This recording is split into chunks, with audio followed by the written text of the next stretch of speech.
Minute. Thank you very much.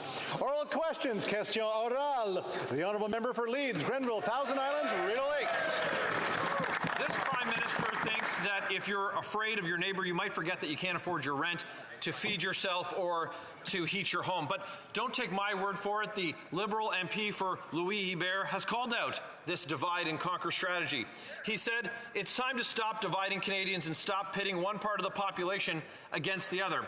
Speaker, we couldn't agree more. Will the Prime Minister take his own MP's advice and stop tearing our great country apart? The Honourable Parliamentary Secretary. Mr. Speaker, our government has been there for Canadians during this difficult time of global economic uncertainty. We are rallying Canadians, and they are working harder than ever. In fact, 150,000 jobs were created in January alone, and women's participation rate in the economy is at a historic high. Canadians are standing together, side by side, in order to make it through these times. For Leeds, Grenville, Thousand Islands, Rideau Lakes. Side by side, the Liberal member for Louis Hébert said a decision was made to divide and stigmatize. That's exactly what this Prime Minister has done. Working people are struggling to pay their bills, and Liberal insiders, they're getting rich. Urban Canadians have been pitted against their rural neighbours. This Prime Minister even labelled Canadians who disagreed with him as racist and misogynist. When will this Prime Minister follow the lead of Canada's Conservatives, who will unite Canadians instead of dividing and stigmatizing? The Honourable Minister of Innovation. Mr. Speaker, I have enormous respect for the member, but I'm surprised that we would be talking down the Canadian economy at a time where we have record investment coming in our country. Mr. Speaker, I think my colleagues is forgetting that, for example, we rebuild the whole biomanufacturing sector. We got investment like Moderna in Canada, Mr. Speaker. Mr. Speaker, we got further investment when it comes to the battery ecosystem. Now, Bloomberg ranks Canada second in the world, just after China, ahead of the United States. Mr. Speaker, we have the first gigafactory in Canada to build batteries, and we built the largest hydrogen plant just in Edmonton. Mr. Speaker, it's going well.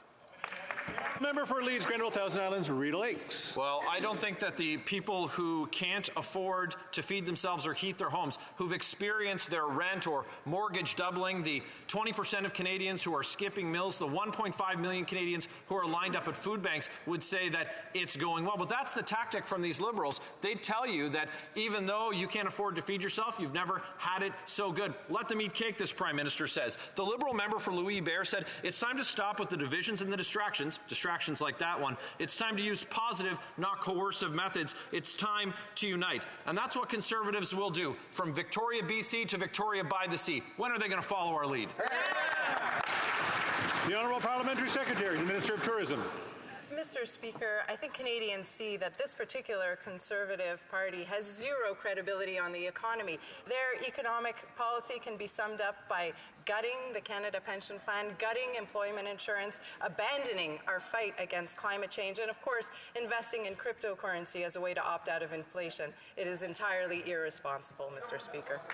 L'honorable député de Mégantic-L'Érable. Monsieur le Président, après 8 ans.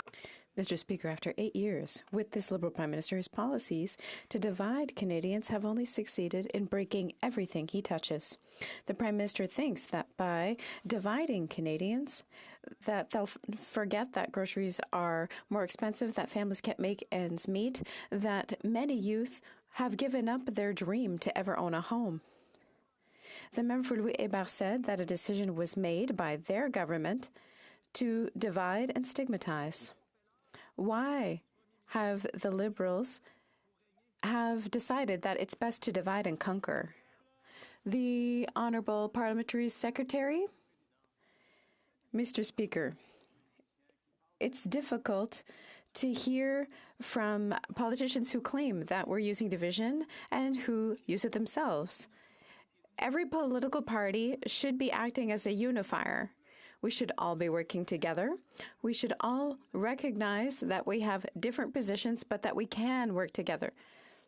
That's our goal with the government. We're all going to work together. The Honourable Member from Mégantic-L'Érable. After 8 years, he even succeeded in dividing his own caucus, Mr. Speaker. There's not a day that goes by without a member like the one who just spoke, or a former minister, or a minister, or any kind of Liberal denounces this government's decisions to prop up his own leadership and apply his divisive policies within his own party, and it seems to work, unfortunately. It's time to work. Will he admit his responsibility, stop dividing Canadians, or just get out of the way to allow the Conservatives to unite Canadians to give them back a little bit of hope?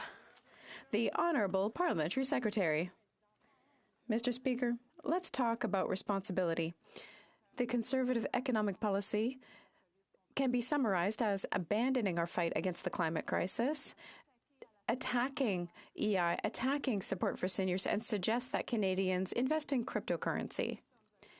We are a responsible government, and we have a responsible plan. Thank you.